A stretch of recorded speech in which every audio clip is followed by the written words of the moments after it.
కడతాం, టైం పడుతుంది.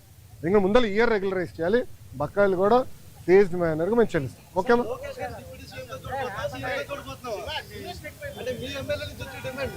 తెలుగుదేశం పార్టీ కార్యకర్తగా చూస్తున్నాను అంతే, నాకు అవసరం లేదు అన్నా. ఒక్క నిమిషం, చంద్రబాబు నాయుడు గారు నాకు ఏ బాధ్యత ఇచ్చినా అహర్నిశలు నేను కష్టపడతా, పని చేస్తా, పార్టీని బలోపేతం చేస్తా. అంతేగాని పార్టీకి చెడ్డ పేరు మటుకు నేను తీసుకురాను. మీరు చూశారు, పాదయాత్రకి వెళ్ళా, నా వల్ల పార్టీకి ఏనాడు ఒక ఇబ్బంది కలగదు. నేను ఒక క్రమశిక్షణతో పార్టీ నాకు ఇచ్చిన ప్రతి బాధ్యత నేను నెరవేరుస్తాను, కట్టుబడి ఉన్నా. కొత్త కమిటీల్లో నేను కూడా ఒక చర్చ చేస్తున్నా, రేపు పాలిట్ బ్యూరోలో డిస్కస్ చేస్తున్నా.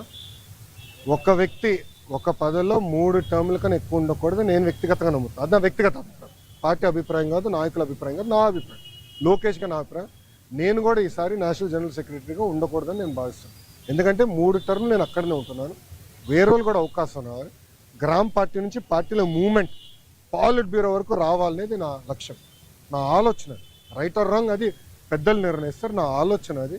అందుకే ఈసారి నేను కానీ రాము కానీ, మళ్ళీ రాము అంటే ఏడుస్తారు వైకాపా వాళ్ళు.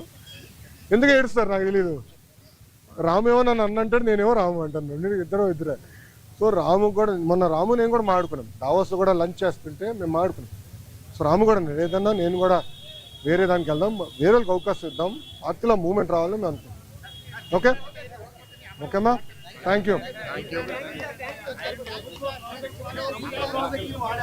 ఏంటన్నా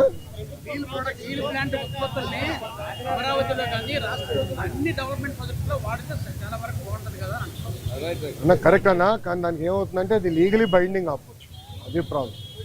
అంటే రేపు ఇప్పుడు ఓపెన్ మార్కెట్ ఉన్నప్పుడు ఏమవుతుందంటే, రేపు ఎవరన్నా కోర్టుకు వెళ్ళి ఒకటి కేసు ఇస్తారు, ఇంకో వాళ్ళు ₹1 తక్కువ ఇస్తున్నారంటే ఫినిష్డ్, అడిగే వాళ్ళు గొడవలు అవుతాయి. ఆ ప్రాబ్లమ్స్ ఉన్నాయి, అది కూడా డిస్కస్ చేసాం మేము. అది టెండర్ ప్రాసెస్ ఫాలో అయిపోతే మనం అందరూ ఇబ్బంది పడతాం. ఓకేనా, హ్యాపీనా? All question answer. సాక్షి రాలా, నెక్స్ట్ టైం పట్టుకురండి, నెక్స్ట్ టైం పట్టుకురండి సాక్షిని.